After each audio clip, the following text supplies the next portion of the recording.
A full millennium, 1,000 years. This is the immense expanse of time that historians have designated the Dark Ages, a period stretching from the formal dissolution of the Western Roman Empire in 476 AD to the cultural reawakening of Europe during the Renaissance. Yet, as you peel back the layers of this epoch, the first sensation is not one of shadows, but of a profound and unsettling emptiness. It is a chilling vacuum in the historical record, a place where the monumental shifts in society, culture, warfare, and science seem to have been utterly excised from the human timeline. We have been taught that this era was mired in chaos, defined by pervasive ignorance and suffocating superstition. It is presented as a time when no one of consequence created, when no achievements of meaning emerged. But have you ever paused to truly consider how such a stasis could persist for nearly 1,000 years across a continent that had previously nurtured the brilliant intellects of Aristotle, Archimedes, and Cicero? And even more critically, who was it that first affixed the label Dark Ages to this period? The answer points to none other than the Church, or more accurately, to those who methodically seized absolute control over knowledge, over the written word, and over the collective memory of a civilization that had fallen. As Rome's political structure collapsed and the secular world disintegrated, the Vatican, in its nascent form as the Christian Church, arose like a solitary lighthouse standing firm against the tide. But the illumination it projected, was it genuinely intended to light the path forward for humanity, or was it a focused beam designed to blind all eyes to any other source of light? Vast libraries, esteemed schools, and the research centers of the classical world were systematically burned or purged in the name of a singular faith. Legions of manuscripts, written in Greek, secular Latin, and Coptic, quietly vanished from the map of human knowledge. Only those texts that were painstakingly transcribed into doctrinal Latin, a specialized language intelligible only to a small cadre of specially trained monks, were permitted to endure. And these surviving documents were guarded jealously, confined within the walls of monasteries, churches, and ultimately, within the impenetrable sanctum of the Vatican's secret archives. No secular authority possessed the strength to offer resistance. No independent system of scholarship remained to verify the official version of the truth. For hundreds upon hundreds of years, what the people of Europe understood of their own past was exclusively what the Vatican permitted them to understand. So, was this era genuinely a time of human regression? Or was it a meticulously manufactured fog, engineered to obscure something deeper, something far more deliberate? It may be that history was not truly lost, but was instead locked away, sealed from view. And if that is the case, the crucial question is no longer about what transpired. The question becomes, who has a vested interest in you never learning that it happened at all? Tonight, let us drift together on the currents of bedtime history, exploring the tributaries of stories that have never been fully revealed. For it is possible that within those forgotten fragments, we might just unearth a piece of the truth about our history, about our world, and ultimately about ourselves. The year is recorded as 476 AD. This is the precise moment that modern history textbooks identify as the death knell of the Western Roman Empire. A young boy of royal lineage, Romulus Augustulus, was unceremoniously deposed by a Germanic chieftain named Odoacer. An empire that had stood for half a millennium seemingly evaporated following a coup d'état that involved no bloodshed. This singular event, according to the consensus of today's historians, marks the commencement of the Dark Ages. Yet, here is the perplexing detail. No one living at that time described it as a collapse. No somber funeral bells tolled from the Roman Forum. There was no grand state funeral for an empire that had once held dominion over almost the entirety of the Western world. And more unsettling still, there is a profound lack of detailed records documenting what occurred in the immediate aftermath. One would naturally expect such a cataclysmic event to leave an indelible trail in the historical record. Official documents, detailed chronicles, personal memoirs, or at the very least, a collection of letters and first-hand accounts. But strangely, the deeper one investigates the period from the 5th to the 8th century, the thicker the historical fog becomes. The records that do exist grow increasingly fragmented and indistinct, sometimes reduced to nothing more than sparse notations made by monks writing centuries after the fact. It is as if the entire continent had succumbed to a deep and profound slumber, or perhaps as if someone orchestrated events to make it appear that way. And it is then that a single name begins to emerge from a mist with insistent repetition. Not an emperor, not a scholar, but the Church. The very moment Rome ceased to function as a political capital, it was reborn as the spiritual nucleus of a new, emerging world order. The Church, which had begun as a small and often persecuted sect, now commanded a form of power that the Caesars themselves could only have fantasized about. It was the power to govern not just lands and armies, but the very souls of humankind and their collective memory. So, who preserved history during this transitional era? It was not the schools, for they had been systematically dissolved. It was not the intellectual class, for they had either fled, been forcibly silenced, or were executed. The preservation of the past fell to the Catholic monastic orders, to monks who toiled in scriptoriums, copying religious texts, translating ancient works, and, most crucially, deciding what was worthy of being remembered. Stories of triumphs and defeats, tales of heroes and villains, all were meticulously filtered through a theological prism. Even many of the earliest popes of the post-Roman period, figures like Pope Felix III, Gelasius I, or Hormisdas, appear in the records with roles that remain curiously ill-defined. Did they truly exist as historical figures, or were they symbolic constructs, created to populate a timeline left largely unverified by any outside source? More striking still, between the years of approximately 500 and 800 AD, Europe's historical record becomes so astonishingly thin that it seems as if the continent itself was temporarily erased from the map of history. All the while, in the Middle East and across Asia, historical records continued to be kept with flourishing detail and reliability. Why was it only Europe that seemed to enter a blank, 3-century-long void?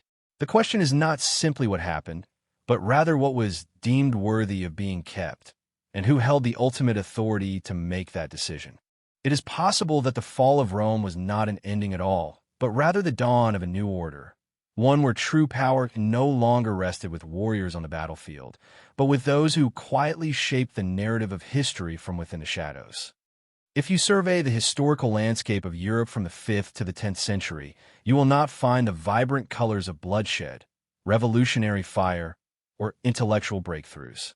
What you will find is a fine, pervasive layer of dust that seems to coat everything, from the magnificent structures that once graced the continent to the very memories of its people. There are no clearly documented major conflicts, no recorded scientific discoveries of note, and no grand architectural achievements rising from the ashes of this period. It is as though the entire continent had slipped into a state of deep and prolonged hibernation. But this was no natural period of rest.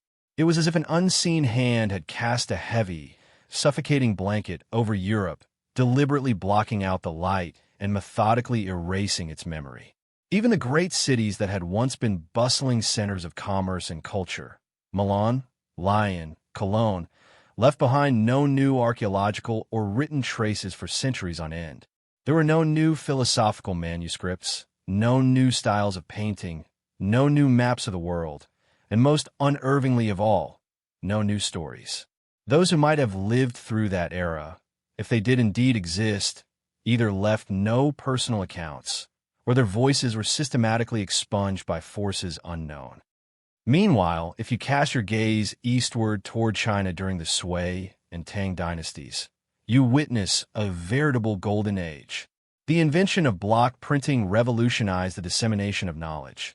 Musical instruments evolved into more complex forms, and poetry ascended to new artistic heights with masters like Li Bai and Du Fu. Further to the west, in the heart of the Arab world, science was flourishing. The brilliant astronomer Al-Khwarizmi was laying the very foundations of algebra. The first public hospitals were being established in cities like Baghdad, and its great library, the House of Wisdom, was reputed to hold hundreds of thousands of ancient manuscripts from across the known world. In Europe? Europe seemed blissfully unaware of gears, of advanced astronomy, or even of the magnetic compass. In a world where the East was ablaze with intellectual light, the West appeared to have been systematically drained of its own memory. Who stood to gain from this pervasive amnesia? The answer lies not in lands beyond Europe, but deep within its very core, where it had been quietly, steadfastly growing ever more powerful: the Church. When the populace was led to believe they were enduring an age of profound darkness, when they were taught that their own ancestors had been lost to pagan superstition and ignorance, they would not be inclined to ask difficult questions. They would not dare to doubt the one singular truth preached from every pulpit, the Word of God, as spoken through the mouths of his priests. They would not seek out knowledge, for they were told that the books containing it no longer existed. They would not explore the world, because any independent pursuit of knowledge was condemned as a form of heresy.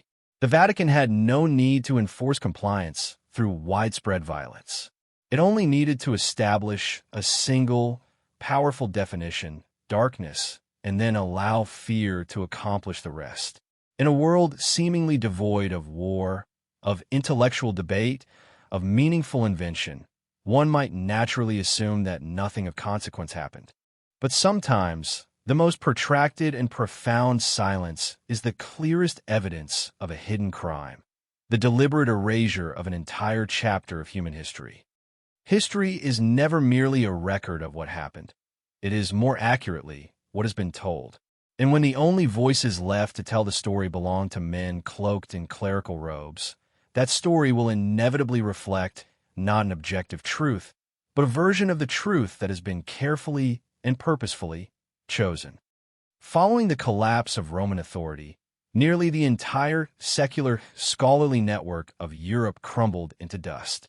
Public libraries were shuttered and abandoned. Secular schools closed their doors for good.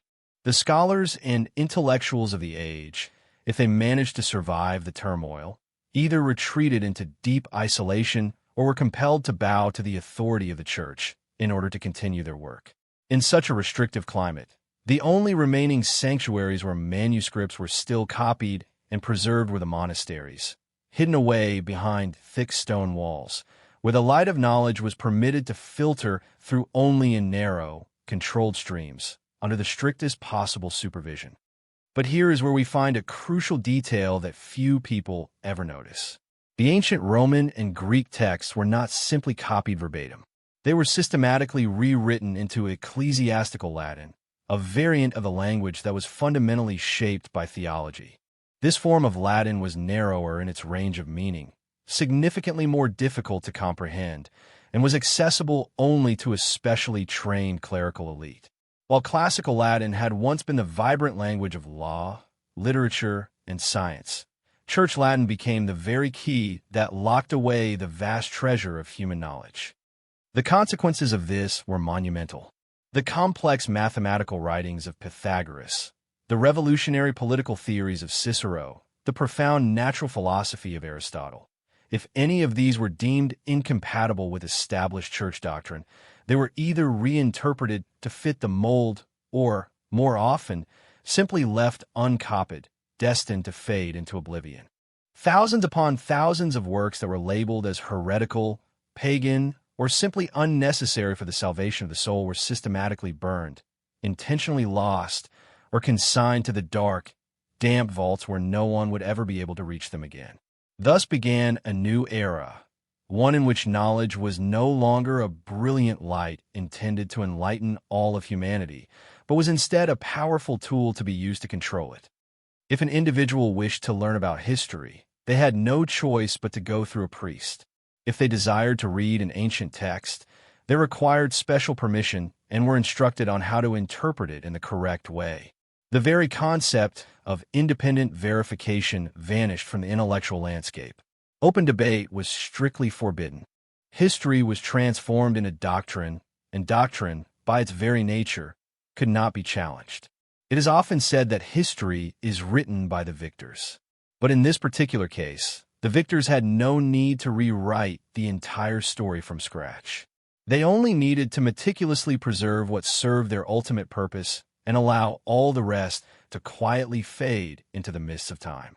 And so, within the deep shadows of stone monastery walls, a new version of history was painstakingly crafted, not with blood and fire, but with something far more permanent: ink and silence. Throughout the annals of history, there exist silences so deep and so profound that they compel us to wonder, did those periods of time truly exist as we have been told? A bold and controversial theory, known as the phantom time hypothesis, sent shockwaves through the historical community in the latter part of the 20th century. This theory makes the audacious claim that approximately 300 years of the first millennium, specifically the period from around 614 to 911 AD, never actually occurred. In other words, we may be living within a timeline that was artificially lengthened by those in power. At first glance, the idea sounds patently absurd, but when you begin to examine the scattered and often contradictory clues buried within European historical records, it starts to send a chill down your spine. Why are there so few reliable, verifiable events recorded during that specific span of time? Why do historical texts originating from different regions frequently contradict one another when dating the very same events? Why do certain kings, pivotal battles, and even entire dynasties appear to be little more than carbon copies of earlier historical events, just with different names attached? One of the most striking examples is the figure of Charlemagne, who supposedly ruled in the early 9th century. His life and reign share an uncanny number of similarities with Constantine the Great, who lived in the 4th century. From the scope of his military campaigns and his forms of governance, right down to the specifics of his administrative reforms, everything seems like a deliberate reprint of the past. And yet, for centuries, no one dared to question it. And who possessed both the means and the motive to manipulate the very flow of time itself? Scholars who support this theory often point to a triumvirate of powerful figures: Otto III, the Holy Roman Emperor, the monk and historian Gerbert of Aurillac, who would later become Pope Sylvester II, and, of course, the Vatican as an institution. If extra years could be seamlessly inserted into the calendar, kings could then ascend to their thrones at a divinely appointed moment. An entire empire could legitimize its rule in the eyes of God simply by adjusting the timeline. And if the Church wished to declare that its authority had been granted by ancient prophecy, then the timeline itself became the perfect, malleable tool for the job. Curiously, the Vatican has never issued a public refutation of this hypothesis, but neither has it ever confirmed any part of it. As is the case with so many controversial moments in history, the Church's profound silence is not necessarily a denial. It is a strategic way of keeping every possibility within its grasp, ensuring that no outside party could definitively verify or disprove the truth. A force that controls both the repository of knowledge and the measurement of time itself has no need to engage in arguments. It need only outlast all doubt. And so, it is conceivable that we are living within a history that has been meticulously edited, much like a theological manuscript, crafted by those who understood how to wield time not as a weapon of war, but as a far more powerful tool of dominion: the calendar. It is possible that the world we inhabit is not just fragmented, but has been deliberately staged, a grand theater where the past is curated, the future is guided, and the present is a place where real memories and fabricated ones intertwine in absolute silence. If you were to open the official list of popes recorded by the Vatican from the 8th to the 10th century, you would find a long and seemingly unbroken succession of names, each one bearing the title Vicar of Christ on earth. But here is the truly strange part. For a significant number of them, there exists no concrete, independent evidence that they ever actually existed. From Pope Sabinian and Stephen III to more obscure names like Valentine, Donus II, and even John XIV, the vast majority of records concerning them exist solely within documents preserved by the Vatican itself, with no corroborating confirmation from any sources outside the Church. There are no verifiable relics, no contemporary accounts from secular chroniclers, and no significant actions or decrees recorded beyond brief and frustratingly vague biographical notes. Secular historians have, with increasing frequency, begun to ask the forbidden question: did these popes truly walk the earth? Or were they, in fact, products of a later historical reconstruction, names invented to fill in the blank spaces of a period that may have been deliberately erased, or perhaps never even occurred in the way we have been led to believe? Rewriting the papal list is not merely an academic exercise in preserving the past. It is an incredibly powerful tool for shaping and legitimizing the authority of the present. If a pope reigning in the 11th century wished to prove that his exalted position was part of an unbroken line of succession stretching all the way back to St. Peter, the first apostle chosen by Christ, then the sacred chain could not have any missing links. Each papal reign had to serve as a hallowed connection in this divine lineage. And if a few hundred years of history just so happened to be missing from the record, all that was necessary was to insert the required names to bridge the gap. This practice didn't stop with the popes. The Vatican also proceeded to canonize a great many figures for whom no archaeological evidence or independent historical proof exists outside of church-sanctioned legend. These saints are often described as having lived, suffered martyrdom, and spread the faith during the very same periods that are now suspected of being historically empty. It is a coincidence that is simply too convenient to ignore. Relics, such as bones and personal effects, along with tales of miraculous deeds, would surface at just the right moments, as if they were crafted to perfectly complete a narrative that had been written in advance. And in that grand, sweeping narrative, the Vatican was not merely a passive witness to history. It was the active and undisputed director. What did this systematic creation of a historical record ultimately achieve? It constructed a sanctified version of the past, one that conveyed an unshakable sense of timeless endurance and divine authority for the Church. It created a power structure that could not be questioned, for it appeared to flow directly from God through an unbroken lineage of holy men. And so, no one dared to ask the most dangerous question of all. If just one pope never truly existed, how much more of our accepted history has been fabricated simply to preserve the illusion of uninterrupted power? When memory is sculpted by belief, and belief is controlled by those who hold the keys to history, then the truth, even if it once existed, becomes just one of many possible versions, permitted to exist only by those who remain in control. If there is one thing in the universe that cannot be forged, it is the precise and predictable movement of the heavens. A total solar eclipse occurring at a specific location on a specific day can be predicted and verified with almost perfect accuracy, both forward into the future and backward into the past. It is a cosmic clock utterly immune to human politics, belief, or manipulation. For this very reason, the science of astronomy has long been the most powerful and reliable tool for verifying historical timelines.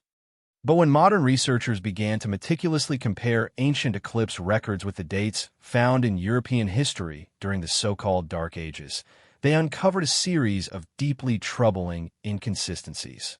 Eclipses that were well documented in ancient Greek, Jewish, or Chinese texts, when cross-referenced with Western historical accounts, often had no corresponding event recorded. Conversely, certain pivotal historical events that were claimed to have occurred on the day of an eclipse actually took place under perfectly clear skies. These discrepancies were not minor matters of a few days, but sometimes stretched across decades, or even centuries. So, what happens when the truth that is written in the stars does not align with the history that is written on Earth? In medieval Europe, astronomers, far from being encouraged to investigate these anomalies, were often pressured to adjust their complex calculations to conform with the Church's official timeline. If a celestial phenomenon did not fit neatly into the accepted historical framework, it was quickly branded as erroneous, heretical, or even a wicked trick of the devil. We often forget that the Vatican once held sway over some of the most powerful and brilliant astronomers in the world. The Vatican Observatory, the Specula Vaticana, was formally established in the 16th century, but long before that, the meticulous tracking of celestial movements was quietly conducted and recorded by members of the clergy. These records, which were never made public, formed a private and extensive database of time, space, and a shifting fabric of history itself. Whoever controls the field of astronomy ultimately controls the ability to redraw the timeline of human existence. And so, the truth was systematically bent to fit the religious history that was imposed by the church. The sky did not lie, but men on Earth rewrote what the sky had to say. Today, powerful modern algorithms allow us to reverse calculate astronomical events with a precision that comes down to the minute, and the gaps in European history are growing ever harder to explain away. Events that were once proclaimed as sacred moments, supposedly witnessed by the heavens with a dramatic eclipse, leave no actual trace in the sky. And the Vatican?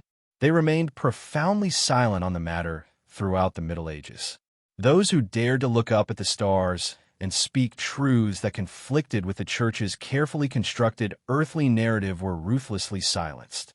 Giordano Bruno was burned alive at the stake. Galileo was forced to publicly recant his discoveries. They were punished not because they were wrong, but because they had touched upon the forbidden, the true, unalterable clock of the cosmos. Once humanity loses its ability to accurately know where it stands in the great flow of time, its memory becomes fertile ground for all manner of myth and manipulation. And the Vatican, by controlling the light from the sky, successfully shaped how the world would forever perceive the darkness on Earth. It is often taught that for nearly a full millennium following the fall of the Roman Empire, Europe was plunged into a state of profound intellectual darkness. The people, we are told, had no knowledge of how vast the world truly was, no real understanding of what lay across the great oceans, and certainly no access to accurate maps. But if that is indeed true, where did the astonishingly detailed ancient maps, dating back centuries before the dawn of the Renaissance, come from?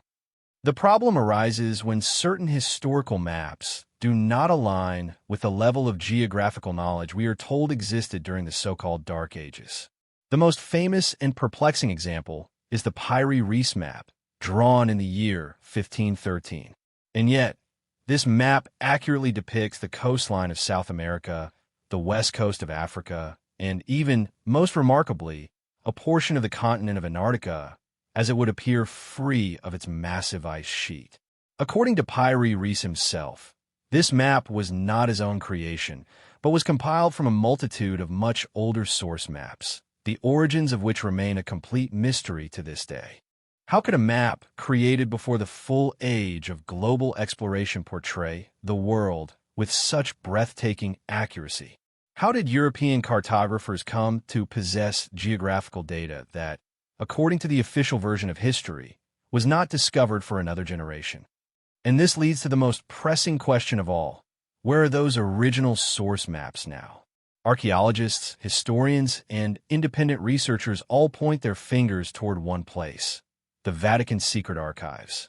Buried deep underground, behind multiple layers of strict access restrictions and prohibitions, the Vatican holds one of the largest and most significant collections of ancient maps in the entire world. Yet, less than 1% of this vast collection has ever been made public. The rest remains hermetically sealed, uncatalogued by outsiders, unverified, and uncopied. And among those fragile sheets of ancient parchment, it is believed, lie geographic traces that no one can explain through the lens of conventional history.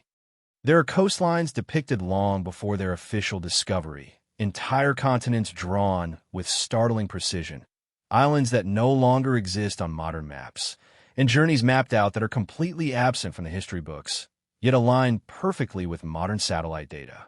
This raises a profound and unsettling question. Was Europe truly as ignorant of the world as we have been led to believe? Could there have been a hidden class of scholars, clerics, and cartographers who knew far more than they were allowed to reveal, but were forbidden to speak of it, their knowledge ultimately replaced by a sanitized and simplified version of history? And if the Vatican is indeed in possession of these maps, what exactly are they protecting? The truth, their own power, or a version of the world that, if it were ever revealed, might topple the entire structure of history as we know it? A map, after all, is far more than just a tool for navigation. It is how humanity defines its place in the world. If you do not know where you are, you can be led anywhere. And for centuries, the Vatican has held that ultimate power, the power to redraw the world and then to hide it. When the maps themselves vanish, history ceases to be a journey of discovery and becomes a labyrinth, where you can only follow the paths that have been chosen for you. And perhaps, deep within the stone vaults beneath St. Peter's Basilica, the way out of that maze still exists, but you have never been allowed to see it. We are taught that after the fall of Rome, Europe descended into a dark age that endured for nearly a millennium. Knowledge, it is said, vanished. Art fell silent. Science was utterly forgotten. The people no longer knew how to build with the skill of their ancestors. They lost their understanding of the stars and even forgot how to operate the complex water systems left behind by the Romans. A bewildered Europe, wandering aimlessly among the majestic ruins of a fallen civilization. That is the powerful image that has been imprinted upon generations of minds. But what if that image was not a reflection of reality, but a carefully constructed illusion? Scattered across the European continent are pieces of physical evidence that raise deeply troubling questions. Intricately crafted bronze gears, unearthed from the soil of Germany, have been dated squarely within this supposedly backward era. Astronomical instruments of astonishing precision have been discovered in abandoned monasteries. And underground aqueducts, anti-gravity vaults, and geothermal heating systems have been found in remote countryside villages, places with no known trace of ancient Roman civilization. Who built these sophisticated devices? Who understood how they worked during an age we are told was mired in ignorance and superstition? Mainstream history often labels these discoveries as anomalies or archaeological oddities, and as is often the case, when something cannot be readily explained, it is quietly ignored and left out of the textbooks. In the face of such paradigm-shifting discoveries, the Vatican consistently chooses a policy of profound silence. Let us not forget that most archaeological excavations across Europe, particularly in regions that were once owned by the Church, must receive approval from local authorities and the quiet, unofficial consent of the Vatican. In numerous documented cases, significant artifacts are removed from sites to preserve them and are then never heard from or seen again. A handful of independent archaeologists have dared to speak out about this pattern of interference, but they are invariably sidelined, stripped of their funding, or barred from returning to excavation sites. Within academic circles, they're quickly branded as conspiracy theorists, even though their findings often threaten to shake the very foundations of accepted history. The bigger question is this: did Europe truly lose all of its advanced knowledge? Or, rather, was certain knowledge deliberately and systematically hidden in order to keep the narrative of a dark and ignorant age intact? A Europe that had inherited the full light of Rome, that had continued to invent and understand the world, would pose a significant threat to any institution that sought to establish a monopoly on the truth. And if you can control the story of backwardness, you also get to control who appears to bring the light back to the world. The Vatican, by simply maintaining its silence in the face of mounting evidence that contradicts its narrative, does not need to tell a lie. It only needs to uphold the established story. And sometimes, silence is the most powerful and enduring form of control. Not all truths are buried forever. Some are merely preserved, but intentionally delayed, their natural progress distorted and slowed. And it is in this calculated delay that true, lasting power is born. When we look back at the trajectory of human civilization, a strange and unsettling pattern begins to emerge. From the height of ancient Rome to the dawn of the Renaissance, the pace of technological invention was almost completely frozen. A relatively simple mechanism like the rotating shaft, something the Greeks had already mastered centuries earlier, did not reappear in European technology until the 13th century. The fundamental principles of mechanics, astronomy, and medicine, which had once been explored in depth by brilliant minds like Aristotle, Galen, and Archimedes, vanished from the intellectual landscape, only to resurface many centuries later as if they were entirely new and revolutionary discoveries. The real question is not why this vast body of knowledge disappeared, but rather who deliberately delayed its transmission, and for what ultimate purpose? Once again, all evidence points us back to the Vatican, the sole institution that preserved the ancient manuscripts, controlled the vast and influential network of monasteries and schools, and held Europe's largest libraries for centuries. Within their hands lay the accumulated knowledge of the Western world. The crucial point is not that they destroyed all of it, but that they selectively stored it, releasing it back into the world slowly, in carefully measured and controlled doses. When a religious power controls not only the souls of the populace, but also the very flow of history, delay becomes a formidable weapon. A society that is taught only to copy the Bible and is discouraged from asking questions will not invent new technologies. A generation taught only of the rewards of heaven and the punishments of hell will not concern itself with the intricacies of astronomy or anatomy. 1,000 years without significant innovation does not necessarily mean that the people were inherently ignorant. It may well mean that they were being deliberately steered along a pre-written historical script. In this way, time itself ceased to be an objective, flowing current. It was transformed into a tool of control. If you can control the timeline, you control both the past and the future. The Vatican accomplished this by controlling the writing of official history, dictating the dates of pivotal events, and deciding when something was permitted to exist within humanity's collective memory. They effectively slowed down the process of awakening, not with swords and armies, but by simply delaying the dissemination of knowledge.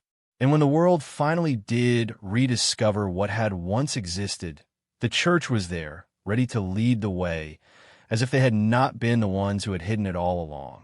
It was a subtle and brilliant strategy, one that required no wars and no bloodshed, only the gentle bending of time at just the right moment. And within that carefully controlled flow, an entire civilization would move more slowly, forever awaiting permission from the hand that held the clock. At the very heart of the Vatican, deep beneath ancient stone blocks where the light of the sun has never reached, there lies a vault that is shrouded in more legend than verifiable fact.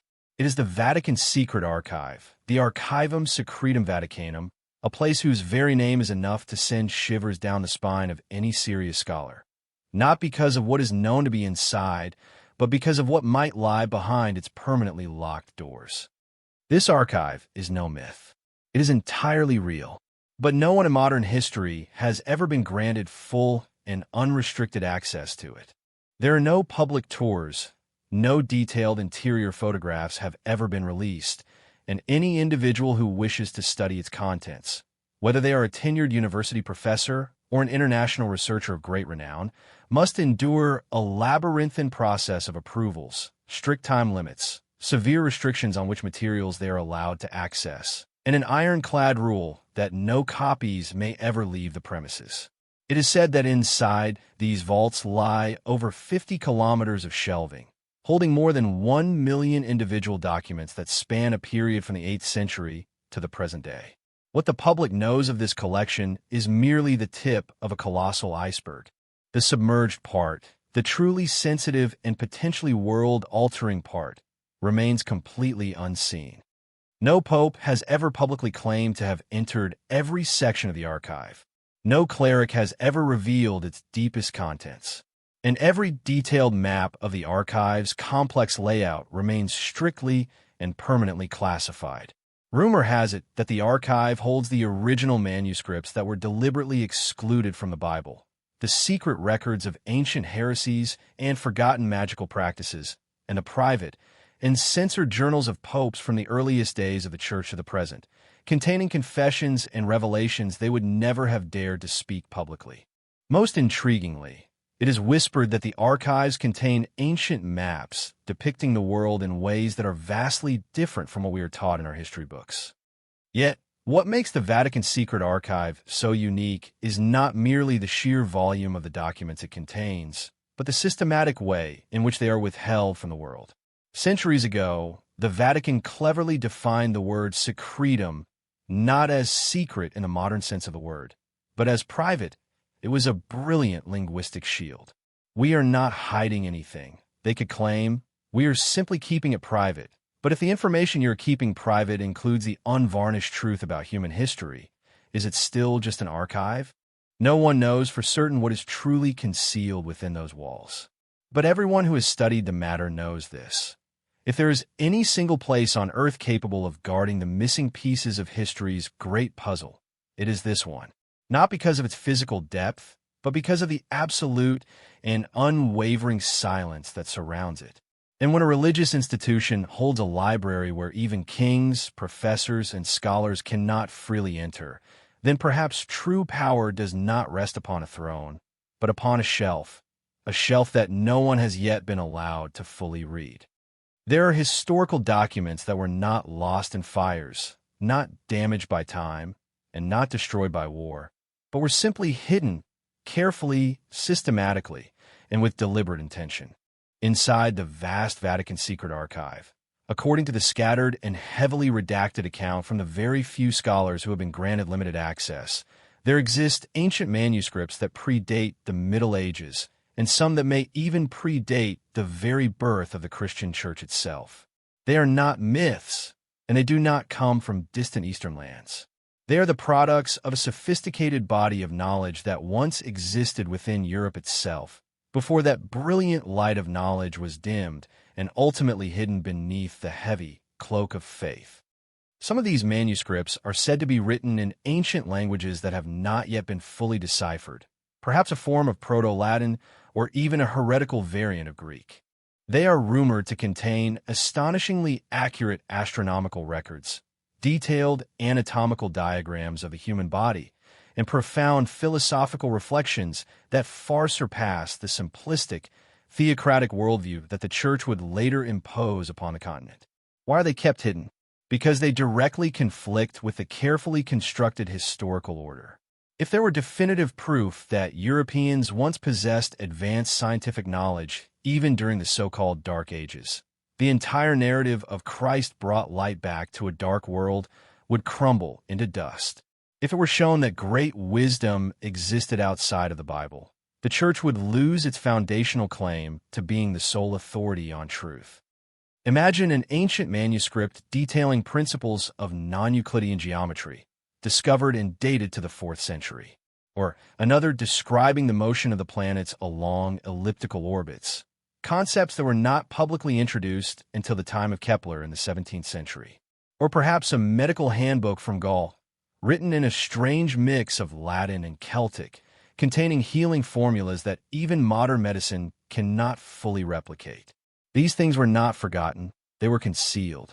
And the strange thing is this: whenever an independent researcher happens to uncover a fragment, a single passage, or even a single page of such a text, someone from the Church invariably appears to retrieve it, always under the guise of cultural preservation or protecting the faithful from distortion. But truth does not need to be preserved in the shadows. It needs only to be set free. Yet the Vatican, acting as both the guardian and the gatekeeper of history, has granted itself the supreme power to decide what may be revealed and what must remain dangerous. And in this context, dangerous does not mean false, but rather too true and revealed too soon. Perhaps these manuscripts have not been lost at all. They may still lie perfectly preserved within stone walls, resting upon wooden shelves in ideal conditions. But as long as they remain unread, unshared, and unseen by the world, they might as well not exist. And that is the most insidious and effective form of destruction that history has ever known. Knowledge that is preserved only so that it can never be allowed to spread. Perhaps no single book in all of human history has been more tightly and meticulously controlled across the millennia than the Bible. Far more than just a sacred text, it has served as the legal political, and social foundation for a vast spiritual empire that stretches from the heart of Europe to the shores of South America. Yet what very few people realize is this. The Bible that we read today is not the original text, but is rather the end result of a long and deliberate process of editing, selecting, excluding, and erasing. The Vatican has never explicitly denied this process, but it has also never fully explained why certain texts were systematically excluded or what might happen if those texts were ever released to the public. Scholars refer to these excluded texts as the Apocrypha, but the word apocryphal in this context does not mean false. It simply means that these particular writings were not permitted to circulate, were not to be read in church, and were not to be included in the official canon of the Bible. Among them are a collection of incredibly powerful and thought-provoking texts: the Gospel of Thomas, the Gospel of Mary Magdalene, the Gospel of Philip, the Book of Enoch, and the Gospel of Judas Iscariot. These writings present a very different and far more nuanced image of Jesus, not as a distant supernatural figure, but as a profound spiritual teacher who called for inner awakening and urged people to seek the kingdom of God within themselves, rather than depending on any external religious institution. If that version of his teachings were to be accepted, what then would become of the Church's unique and indispensable role? What would happen to its carefully guarded position as the sole intermediary between humanity and God? Some of these excluded texts go even further, speaking of human history before the time of Adam, describing vast cycles of destruction and rebirth on earth, or referencing the existence of beings of light who are not part of our visible world. Such ideas stand in direct and stark opposition to the creation doctrine that the Vatican has fiercely upheld for thousands of years. And so, rather than allowing these texts to be part of academic discourse and public debate, they were stamped as heretical, not to be printed, not to be taught, and not to be discussed. For centuries, the mere possession of a copy of one of these texts could lead to a swift execution, often by being burned at the stake, or at the very least, to life imprisonment. Even more telling is the fact that many of these texts were later discovered in ancient monasteries, having been secretly copied by dissident monks, as if they knew that one day the full truth would need to be told. Today, although some of these works have been declassified and republished, the Vatican still refuses to recognize the doctrinal value of any of them. They remain silent. They invoke the unassailable power of sacred tradition. Yet, with each passing day, the central question becomes more obvious. If these writings were truly worthless and heretical, why go to such extraordinary lengths to hide them so well? Perhaps what the Vatican fears most is not that people will believe the words contained in these texts, but that they will start asking questions. And in the long arc of history, every true awakening has always begun with a single question that seemed, at first, to be completely harmless. Not every war is fought on a physical battlefield. Some wars are far more silent, waged with no swords or shields, yet they are capable of setting entire civilizations back by centuries. These are the wars that are waged against ideas, where the true enemy is knowledge itself. Throughout the Middle Ages, and especially during the period we call the Dark Ages, anyone who dared to question official church doctrine, to explore forbidden subjects, or even to be overtly curious about the world, risked being branded a heretic. And for that particular crime, the punishment was never light. One of the most striking and tragic examples is that of Giordano Bruno, a brilliant philosopher, cosmologist, and Dominican friar. He was no rebel in the political sense. He simply believed so deeply in the infinite greatness of God's creation that he could not accept the idea that the universe had only one center. He taught that there were countless worlds and countless suns, and that God could not be confined to what was written in a single scripture. For expressing these ideas, the Vatican had him burned alive in the year 1600 in Rome's Campo de' Fiori, amidst the solemn prayers and the cold, detached silence of the ecclesiastical court. But Bruno was just one of thousands. There were monks who dared to translate ancient, non-Christian manuscripts. There were researchers who delved into the forgotten practices of ancient medicine.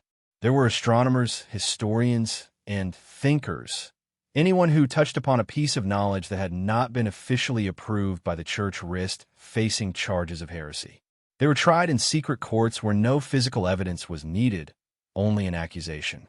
Sentences ranged from lifelong imprisonment in a dungeon to brutal torture intended to force repentance, or burning at the stake to purify the soul. People often speak of the Inquisition as an era of religious terror, but few truly understand that it was the most sophisticated and efficient machine ever built for the sole purpose of eliminating intellectual dissent. It punished not only individuals, but ideas themselves. Books were burned by the thousands, manuscripts were erased, and inconvenient truths were systematically extinguished before they had a chance to spread. Many written works were sentenced to die along with their authors. A book that may have taken 20 years to write could be reduced to a pile of ashes in a matter of minutes. And more terrifying still, the long and profound silence that followed these purges made future generations believe that those works and the ideas they contained had never existed at all. In such a pervasive atmosphere of fear, silence meant survival. Questioning meant death. And over time, silence itself became a form of complicity, allowing an entire continent to drift into a slumber of knowledge that would last for centuries. The Vatican, wielding immense power as both a religious authority and a political force, and as the ultimate keeper of all knowledge, had no need to prove that it was right. It only needed to maintain absolute control and to purge those who were too awake. And that was more than enough to keep the truth buried deep in the darkness. When we think of medieval monastic orders, we often conjure an image of peaceful, contemplative monks living in remote monasteries, quietly reading scripture and meticulously copying the Bible. But beneath that serene and pious image lay a highly organized and far-reaching network, operating quietly but with ruthless efficiency, much like a modern intelligence service whose true and primary mission was the acquisition of books. From 8th century onward, as empires collapsed, libraries disintegrated, and the precious knowledge of the ancient world was scattered across the land, the Church embarked on a subtle yet relentless campaign to collect every single surviving manuscript before it could fall into what they deemed to be heretical hands. Who carried out this critical mission? It was not the popes, and it was not the kings. The task fell to the great monastic orders, particularly the Benedictines, whose monks were strategically present in nearly every major monastery across Italy, France, England, and Germany. They were joined by the Franciscans, whose initial mission was one of humility and learning, but who also proved to be exceptionally adept at infiltrating local communities. Later came the Dominicans, who would become the future enforcers of the Inquisition, and perhaps the most formidable of all, the Jesuits, men of unparalleled intellect, strategic cunning, and absolute, unquestioning loyalty to the Vatican. Under the noble banner of spreading the faith and preserving religious heritage, these monks were granted access to every land, every library, and every private scholar known to possess valuable manuscripts. They did not arrive with swords and armor, but with gentle invitations, pious prayers, and large, empty satchels ready to be filled. Countless ancient texts, Greek, Roman, Persian, and Egyptian, covering subjects from mathematics and philosophy to astronomy and medicine, were borrowed for safekeeping and were never returned. Entire libraries that had once held thousands of diverse books, after a century under the care of the monks, were reduced to shelves containing only the Bible and its official commentaries. Anything that did not directly serve church doctrine was removed or systematically rewritten to fit the required theological narratives. And the originals? Of course, they were not all burned. Burning was a barbaric and conspicuous act. The Vatican's methods were far more refined. The texts were simply placed somewhere safe, so safe, in fact, that no one could ever see them, access them, or even know for certain how many of them existed. The Vatican's secret archive, as we have already seen, became the final, silent resting place for the majority of these priceless manuscripts. And it was through these quiet, persistent, and subterranean monastic channels that the Vatican amassed not only the unwavering faith of the Western world, but also the deepest and most comprehensive memory of human civilization itself. For centuries, these monks were far more than mere clerics. They were the archivists, the censors, and the erasers of history, and they were professionals at their craft. There was no need to destroy when simple possession was enough. There was no need to argue when silence would suffice. And as the brilliant light of ancient knowledge was carefully hidden away behind thick stone walls, the people of Europe began to believe that the world around them was truly dark, because the light had been gathered into a single, powerful lamp, held by those who would only allow it to shine when and where they deemed it fit. When the vast light of human knowledge is gathered into a single, inaccessible place, and all others are forced to live in the surrounding darkness, an inevitable reaction occurs. Some will always find a way to keep a spark of that light for themselves. Not everyone bowed their heads in submission. Not every scholar was burned at the stake. Some managed to survive, not by betraying the truth, but by learning how to hide with it. And slowly, quietly, over the course of generations, a secret and resilient network began to form: the secret societies. There is no single official record that pinpoints the exact moment when these societies first emerged, but from the 11th to the 14th centuries, their subtle traces began to appear across Europe. Strange and esoteric symbols were etched into the stones of churches. Mysterious carvings appeared in ancient crypts, and magnificent architectural works of remarkable sophistication began to rise, containing a level of knowledge that was well beyond the accepted understanding of their era. Among these groups, the most prominent were the Freemasons. Originally guilds of master builders and stonemasons, they evolved over time into a closed and highly secretive intellectual community, rich with complex codes, elaborate rituals, and an intricate internal hierarchy. They were the ones who constructed Europe's greatest and most breathtaking cathedrals, yet they often adorned these holy structures with symbols that were entirely unrelated to Christianity: the sun, the moon, the all-seeing eye, spirals, and complex mathematical ratios. They were joined by the Rosicrucians, a mystical brotherhood rumored to be in possession of ancient wisdom passed down from Egypt and Babylon, transmitted through generations in handwritten manuscripts and layered, allegorical metaphors. And there were the alchemists, who were branded by the church as dangerous sorcerers, but who were, in truth, the chemists, philosophers, and astronomers of their day, seeking profound truths that lay beyond the rigid boundaries of sanctioned faith.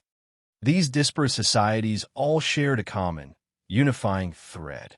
They did not outright deny religion, but neither did they blindly submit to its authority. They believed that there existed a primordial stream of knowledge that was deeper, older, and truer than any single doctrine, one that predated the religious institutions that later sought to redefine all of reality. And most crucially, they held a strong suspicion that the Vatican had deliberately seized much of that ancient knowledge and had buried it deep behind its stone walls. This is why many Masonic symbols can be interpreted as kinds of underground maps, a clever way to pass on forbidden truths through powerful imagery during a time when spoken words could easily lead a person to the stake. Geometric designs, symbols like the letter G representing God, geometry, or gnosis, and the iconic compass and square all serve to encode ancient wisdom that could only be understood by those who were properly initiated. The secret societies did not openly confront the power of the Vatican, but from within the shadows, they served as a vital counterbalance. They did not seek to overthrow religious authority, but only to ensure that the fragile flame of independent knowledge was not completely extinguished. And this raises a deeper and more profound question. If these secret societies managed to preserve fragments of the truth for centuries, it means that the Vatican, for all its power, could not control everything. History, no matter how skillfully it is distorted, always leaves behind traces. And sometimes, it is those who operate quietly on the fringes of society who hold the final key, the one that can ultimately unlock the door leading out of the Dark Ages. In every totalitarian regime, control over weapons, or wealth is never the ultimate objective. The truest and most enduring form of power is the ability to shape how people think. And to control thought, you don't need to engage in active brainwashing. You simply need to leave people with nothing of substance to think about. When history falls into the hands of a select few, and knowledge is dispensed drop by drop from an approved pulpit, the public mind gradually and imperceptibly empties. The people cease to question, not because they are explicitly forbidden to, but because they no longer know what is even worth questioning. It was during the so-called Dark Ages that a vast and silent mechanism of mental control took hold, extinguishing the bright flame of human awareness by systematically draining the fuel of knowledge. In the monasteries, monks copied the Bible endlessly, but they did not copy the works of Aristotle, Archimedes, or Ptolemy, unless those works could be made to serve established doctrine. In the churches, the faithful were taught in detail about sin, heaven, and hell, but they were never taught about social structure, their true history, or the immense power of language. Generation after generation grew up with only one singular vision of the world, that they were all born sinners, and that only the church held the one and only key to their eternal salvation. And so, ignorance itself became a kind of faith. Those who knew very little were seen as the most devout. Those who asked too many questions were seen as dangerous. The pursuit of knowledge ceased to be a noble endeavor. It became a sign of arrogance, and even of heresy. It must be emphasized that this was not a natural state of ignorance.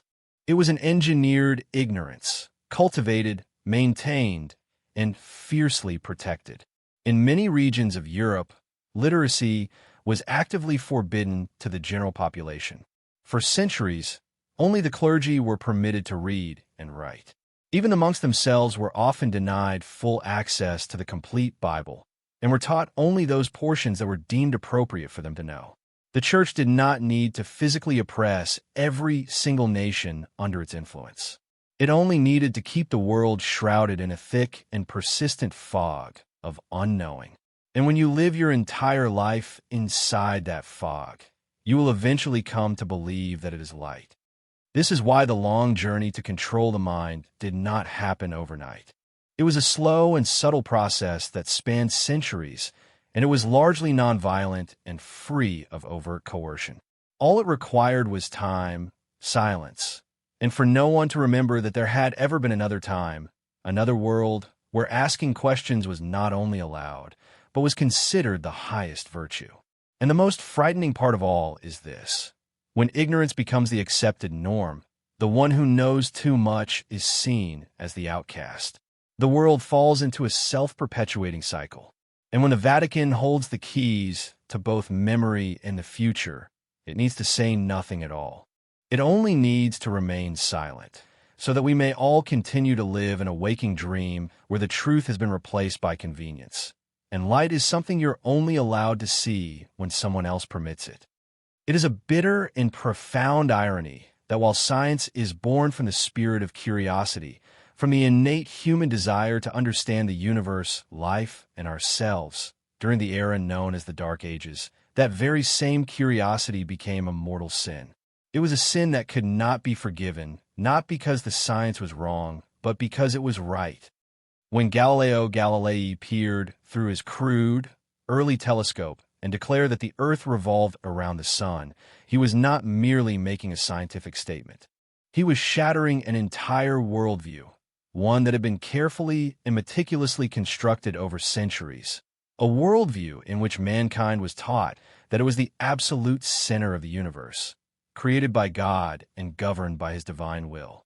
It was a worldview that the Vatican had sealed shut with faith, scripture, and its own unquestionable authority. For that single declaration, Galileo was put on trial by the Inquisition.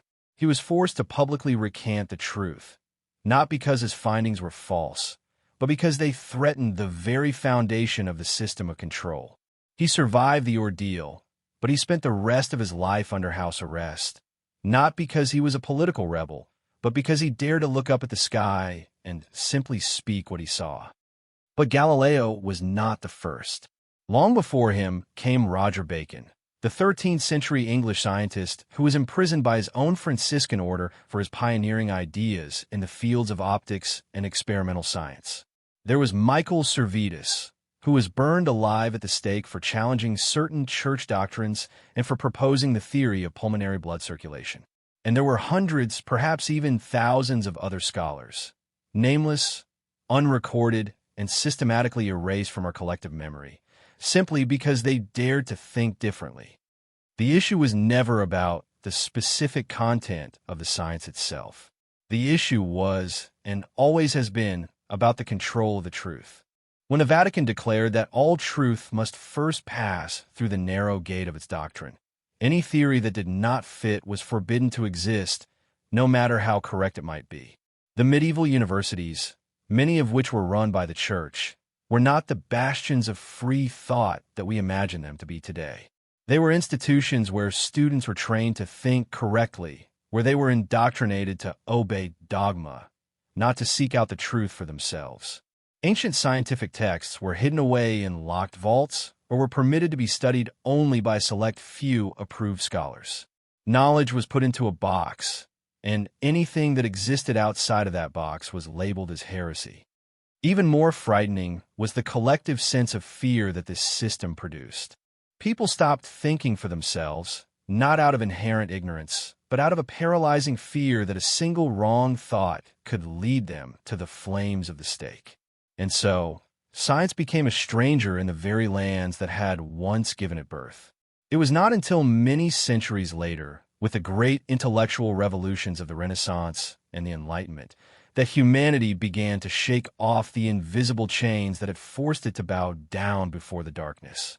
But by then, how many precious years have been lost? How many brilliant inventions have been stifled? How many truths were killed before they ever had a chance to be born? And the most haunting question of all remains, how many truths still lie hidden in the vaults, where no light has yet been allowed to shine? Imagine an age where people knew how to construct complex and sophisticated irrigation systems, how to design architectural structures that were far ahead of their time, and how to calculate the intricate movements of the stars with astonishing and inexplicable precision. And then imagine that all of it suddenly and completely vanished from the historical timeline, not because of a devastating war, and not because of a natural disaster, but because it simply didn't fit the story that those in power wanted to tell. For nearly a full millennium, from the collapse of the Roman Empire to the dawn of the Renaissance, Europe is said to have fallen into a deep and profound slumber.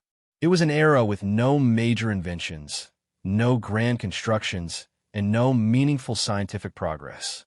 It was a period of history that appears to have been deliberately placed on pause. Yet, curiously, other civilizations around the world did not sleep. During that very same time, China invented the printing press, the compass, and gunpowder. The Islamic world was performing complex surgical procedures, advancing the science of optics, and translating the entire treasury of ancient Greek knowledge into Arabic. India was making significant breakthroughs in mathematics, astronomy, and traditional medicine. Only Europe, which was firmly under the thumb of the Church's control, seemed to know nothing. In truth, it wasn't that Europe lacked creativity. It was that the periods of creativity that did occur were deliberately and systematically erased from the collective memory. The inventors, the thinkers, and the architects may well have existed. They may have left their indelible marks upon the world. But their work was never officially acknowledged. It was never passed on to the next generation. Or worse, it was deliberately replaced with fantastical tales of miracles. If a grand structure was built that far exceeded the known construction techniques of the era, no one sought out the brilliant engineer who designed it. Instead, they sought out a holy relic. They claimed that a saint had touched the cornerstone, and the cathedral had miraculously risen overnight. Complex machines were called gifts from God. Unusual or advanced knowledge was attributed to divine revelation. And so, miracles became the convenient and unquestionable answer for everything that was not allowed to have a rational explanation. That narrative was far from harmless. It systematically stripped away people's belief in their own human potential. It smothered the natural desire to question and to understand. and it left future generations too afraid to ask the most obvious question. If it wasn't a miracle, then what was it? Who truly created these magnificent works? What did they know?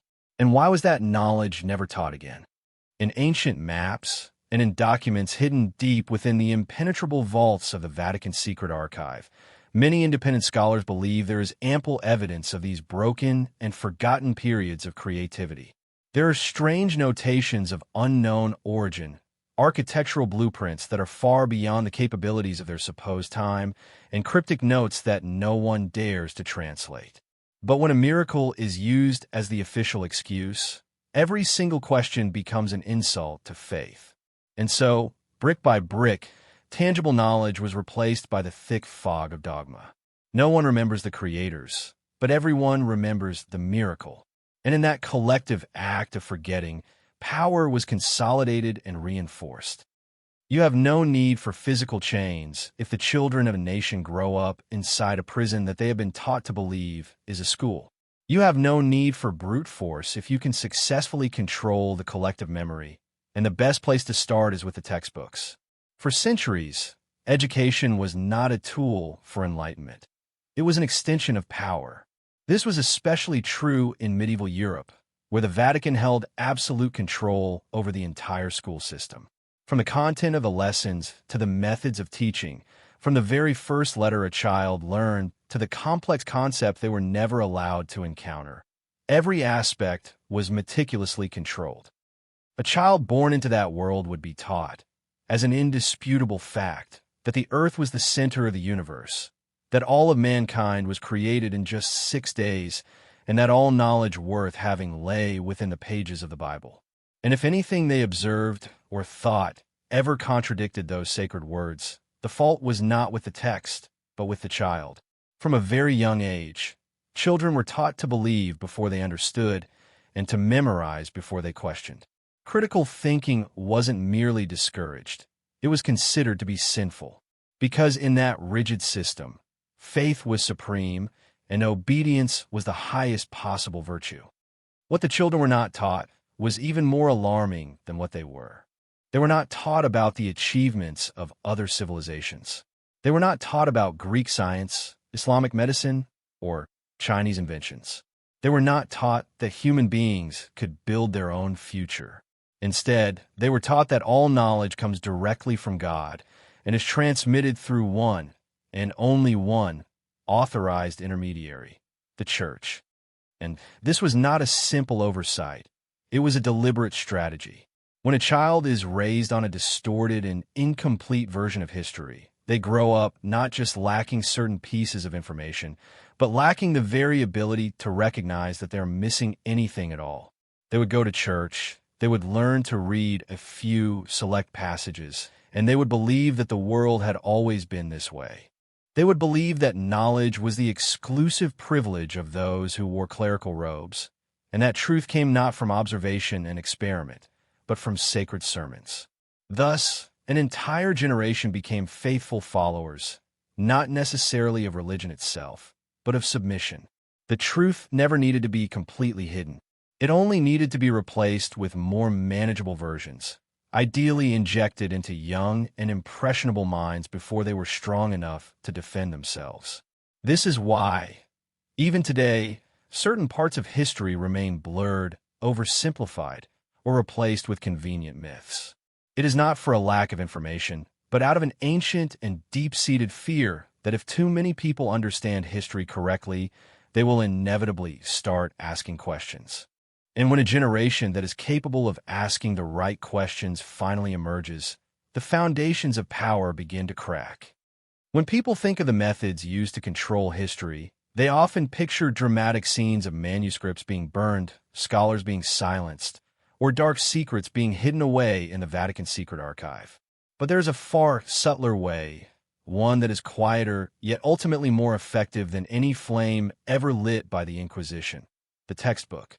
In the 19th century, during the age of the Industrial Revolution, rising nationalism, and the standardization of mass education, European nations began to build public school systems, teaching millions of children what was deemed to be the official truth. And in this process, history was transformed into a powerful political tool. The very concept of the Dark Ages was not commonly used during the Middle Ages themselves.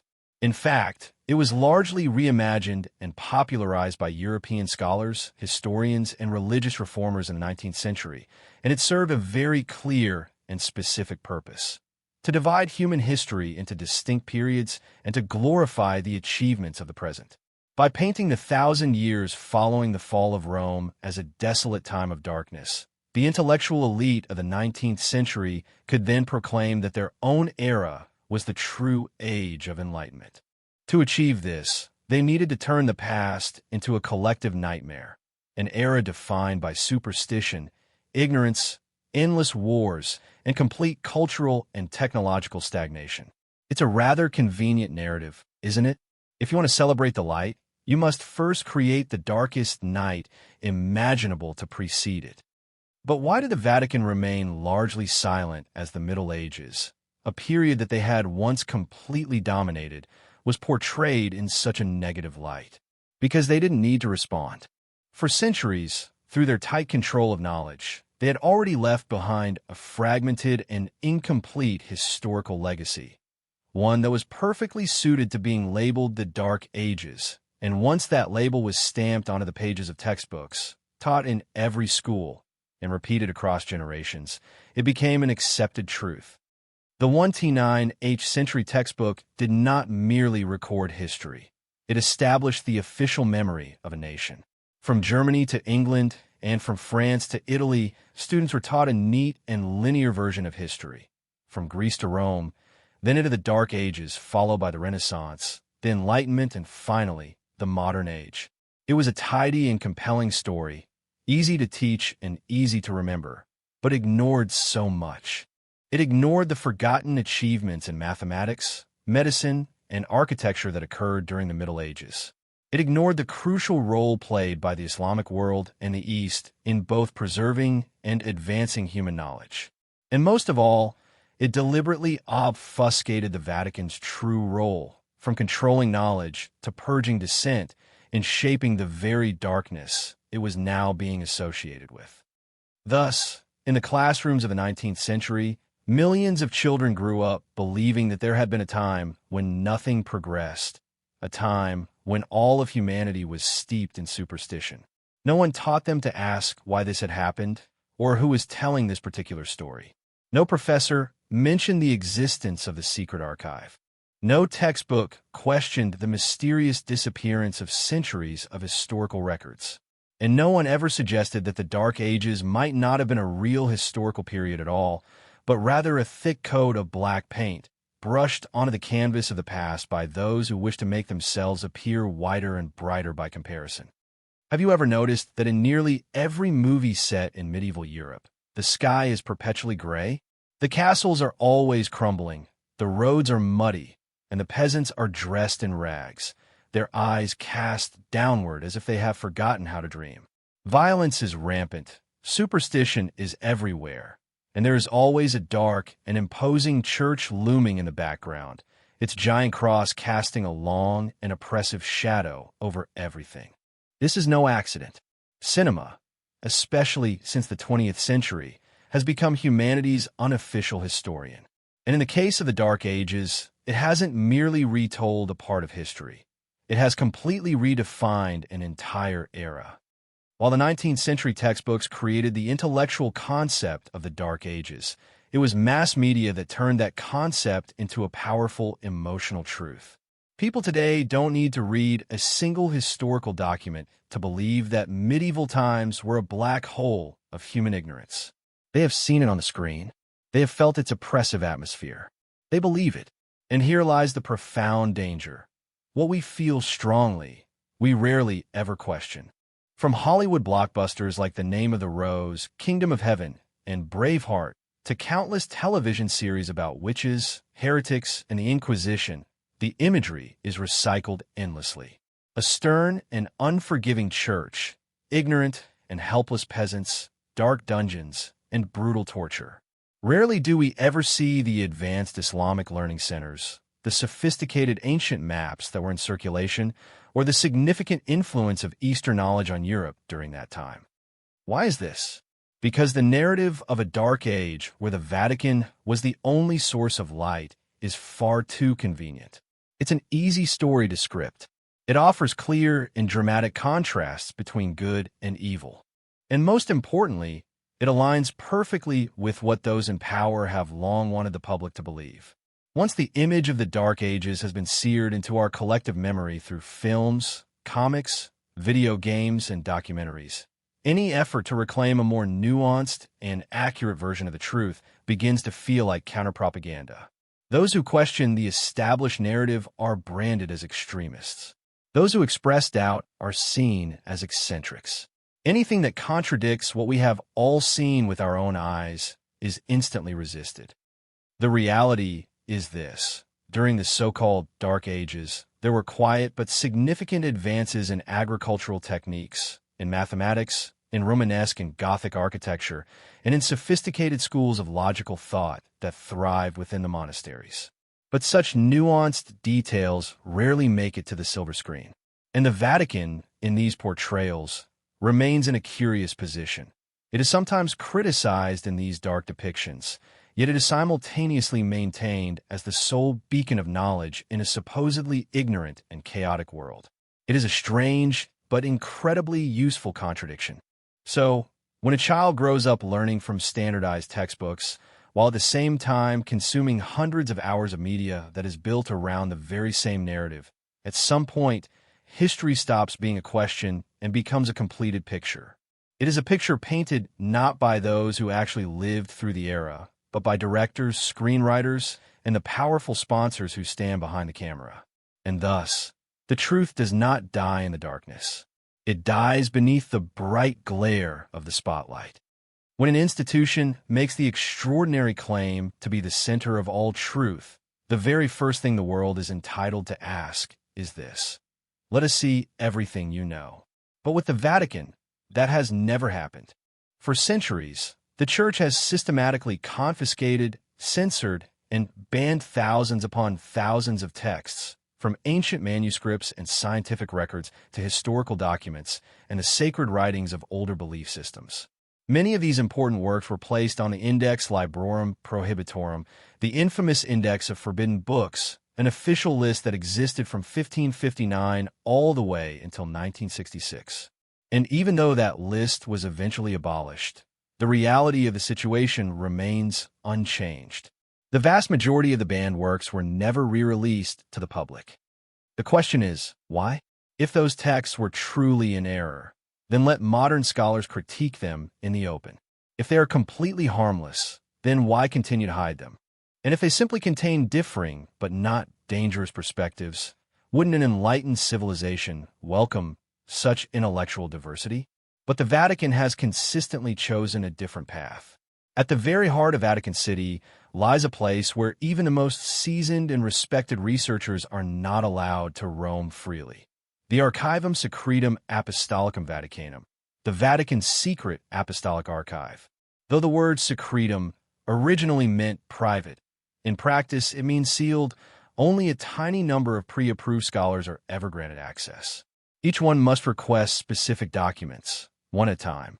No photography is allowed. No copying is permitted at will, and any material that is known to contradict official church doctrine is kept in the deepest and most inaccessible vaults, where only the chosen few may ever tread.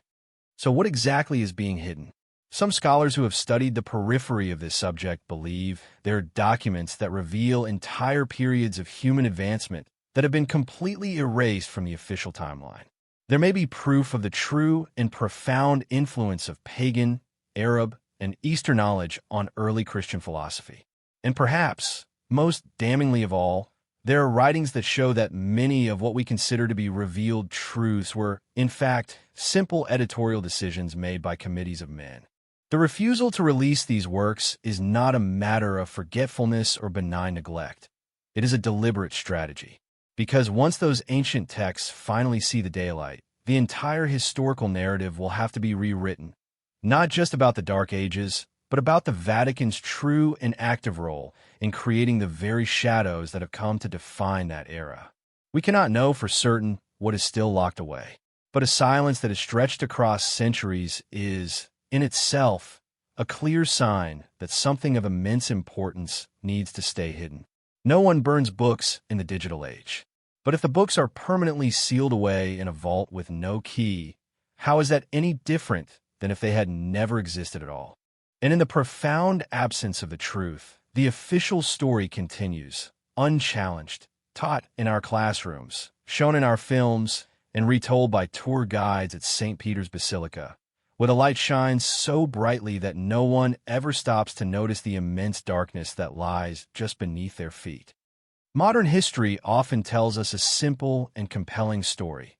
Humanity fell into a great darkness after the fall of Rome, and then, nearly a millennium later, awakened into the brilliant and dazzling light of the Renaissance.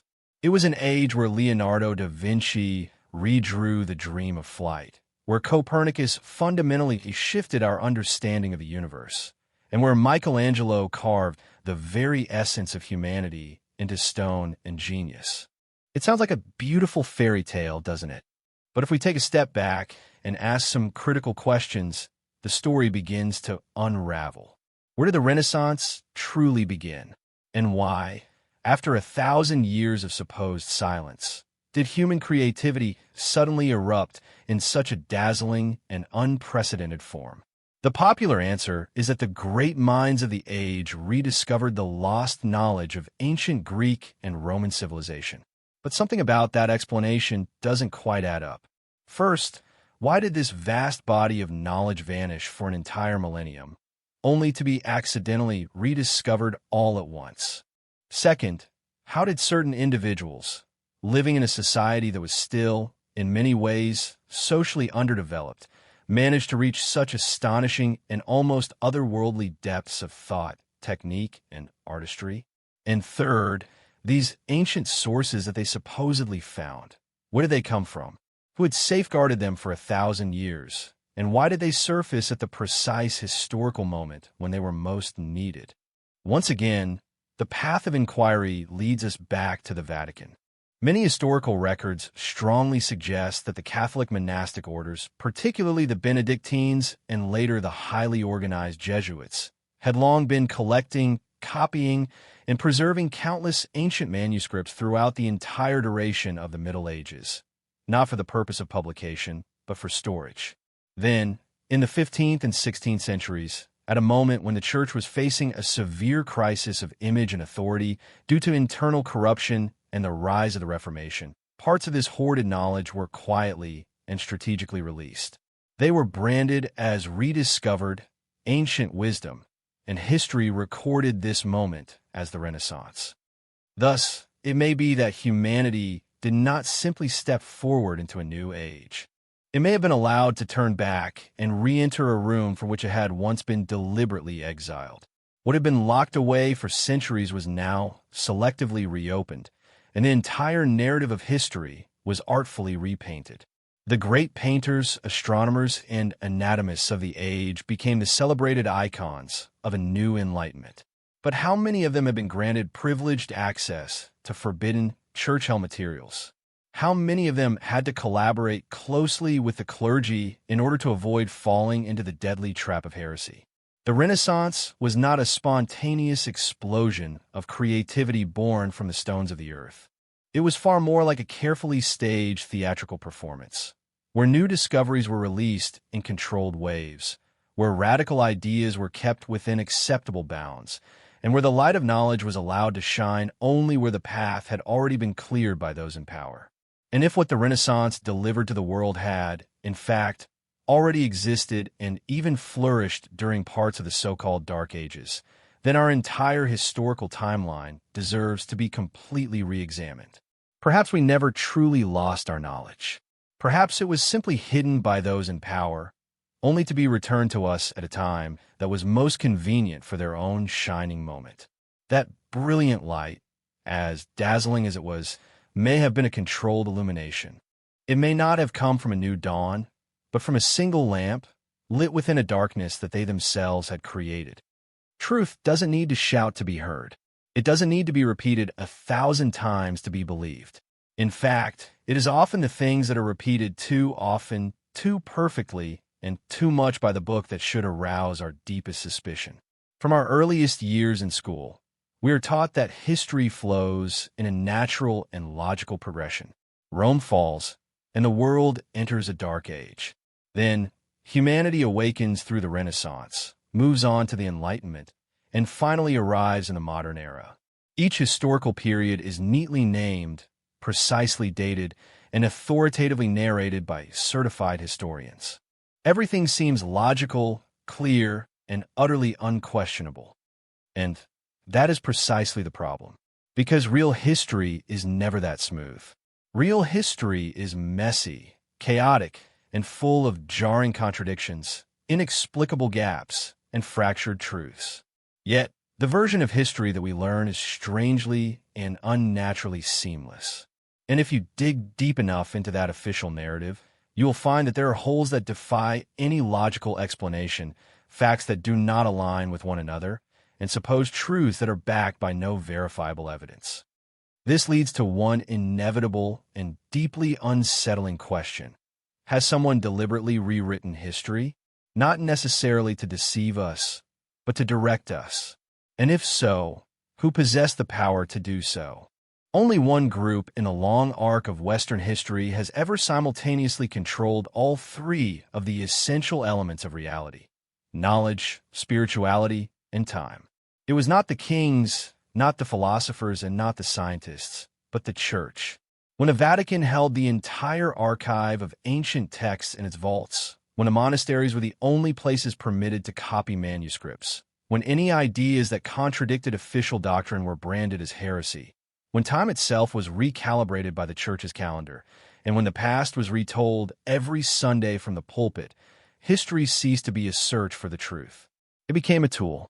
It became a tool to shape belief, to control thought, and above all, to make us forget who we once were.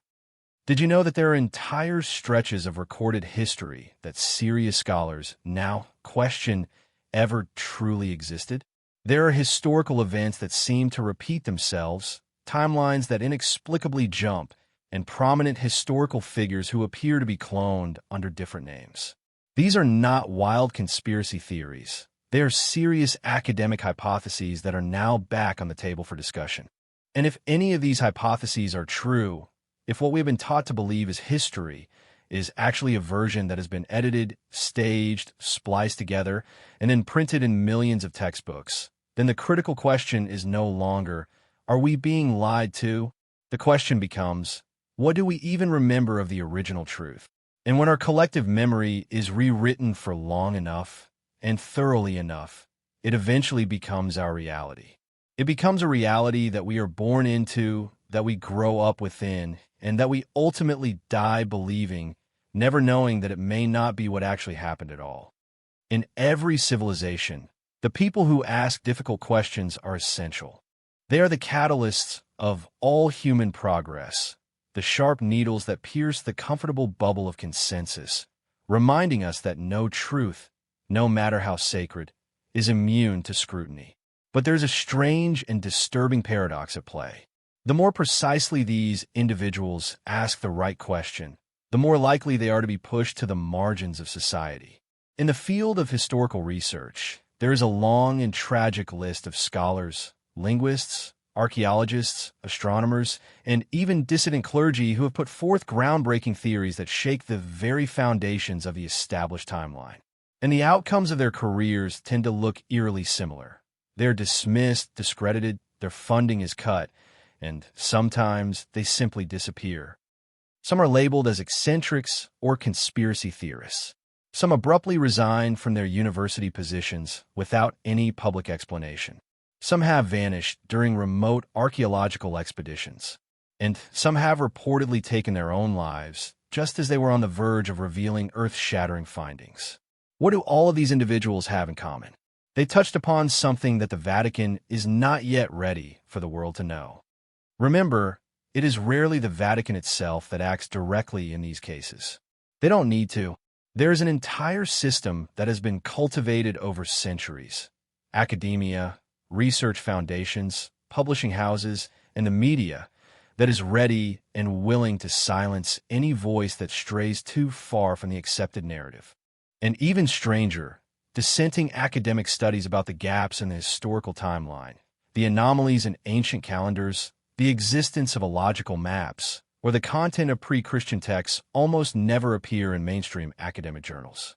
This is not because they are inherently wrong, but because they simply do not fit within the carefully constructed historical framework. There are independent researchers who argue that the Dark Ages were merely a layer of darkness that was deliberately painted over a period of remarkable human advancement. Some have presented compelling evidence that many historical figures were name-cloned in order to fill in fabricated stretches of time. Others claim that the Vatican profoundly influenced the entire system of dating events through its adoption of the Julian and later the Gregorian calendars, tools that appear to be scientific, but which conceal deeply political choices. These researchers do not last long in the academic field. This is no coincidence. It is an unspoken rule within the halls of academia. If you touch the forbidden subjects, you will have no place in the mainstream, even if you are right. And that fear spreads like an invisible disease. Those who remain, who know very well what happens to those who go too far, learn to stay silent. They learn to bow their heads. They learn to write their papers within the established standards until one day, censorship is no longer needed because no one dares to write otherwise. For over a millennium, the Vatican has stood tall at the very heart of Europe, an untouchable symbol of enduring power, a place where heads of states still come to kneel. It is a religious center whose influence transcends all borders, all regimes, and all centuries.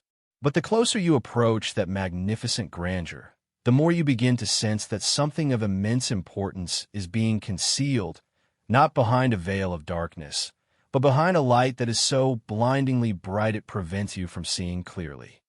On the surface, the Vatican presents itself to the world as a spiritual leader, a beacon of global compassion, and a guardian of ancient moral values. Yet, at the very same time, this very same institution controls the world's largest private archive, with millions of historical documents that have never been released to the public. It has burned thousands of manuscripts and books that were deemed to be heretical. It has imposed its own historical timeline upon the world through its calendar reforms. It has crafted the very image of the Dark Ages while simultaneously controlling the only sanctioned source of light. It remains profoundly silent in the face of mounting archaeological, astronomical, and cultural evidence that directly contradicts its established doctrines. And it protects its vast religious power structure by maintaining a tight grip on our collective historical memory. This raises the most fundamental question of all. Is that the role of a spiritual leader, or is it the role of a gatekeeper of knowledge? Perhaps the Vatican once had its reasons for these actions. Perhaps they genuinely believed that humanity wasn't ready for the full and unvarnished truth. Perhaps they believed that social order required stability, not the chaos that can be born from conflicting narratives. Perhaps they believed that faith was more valuable than facts. But faith cannot truly survive without the freedom to choose. And knowledge cannot be preserved by hiding it. Because if the Vatican truly holds the light of the world, that light should not be locked away beneath cold stone vaults. If they're the true guardians of the truth, then that truth should be shared with all of humanity, not censored. And if the truths that the Vatican holds have the potential to completely reshape our understanding of human history, then their silence is no longer a virtue. It is a sin. No one denies the significant spiritual role that the Vatican has played throughout history. But no one should deny this either. When an institution holds vast and critical knowledge in absolute secrecy, it ceases to merely guide. It becomes the ultimate gatekeeper, deciding who may or may not enter the past. And when the past is locked away, the future becomes nothing more than a carefully edited version of what they want you to believe. History is often compared to a great, flowing river. But what happens if someone deliberately redirected the course of that river long ago, and we never even knew it? One of the most controversial, yet increasingly discussed theories in independent historical circles today is the phantom time hypothesis. This hypothesis suggests that a large portion of medieval European history was artificially inserted into the timeline. Specifically, that nearly 297 years never actually happened, including much of what we now call the Dark Ages. And if this theory is true, then the current year is not what we think it is, but perhaps closer to 1728. It sounds impossible, but let's examine the arguments. First, there is very little solid archaeological evidence, reliable written records, or verified artifact for many of the major events that supposedly occurred between the years 600 and 900 AD. Much of the history of this period relies almost entirely on records that were written, or more likely rewritten, by the church centuries later. Second, crucial astronomical events, such as eclipses, comets, and planetary cycles, do not align with the established medieval timelines. When modern astronomers cross-reference these events using sophisticated simulation software, they find discrepancies of hundreds of years in some cases. Third, many historical figures from this period appear to be strangely similar, showing up under different names in nearby dynasties, yet with nearly identical descriptions, behaviors, and historical roles. Is this just a series of remarkable coincidences, or is it evidence of an attempt to fill in an artificially created stretch of time? Fourth, and perhaps most importantly, who would benefit from adding nearly 300 phantom years to the historical timeline? The answer, once again, leads us back to a very familiar place, the Vatican. By stretching out the timeline, the Church not only gave its power structure the illusion of ancient and unbroken longevity, it also created a safe and comfortable distance between the fall of Rome and the modern era. If people believe that they have just emerged from a millennium of profound darkness, they're far less likely to question the official narrative of their salvation. Some ancient texts even used different calendar systems, such as the Anno Mundi calendar, which counted from the supposed creation of the world, and the Byzantine calendar, both of which mark time very differently than today's system. The later, global switch to the Gregorian calendar caused even more chaos in the dating of historical events. So, who can be absolutely certain that our current year count is correct?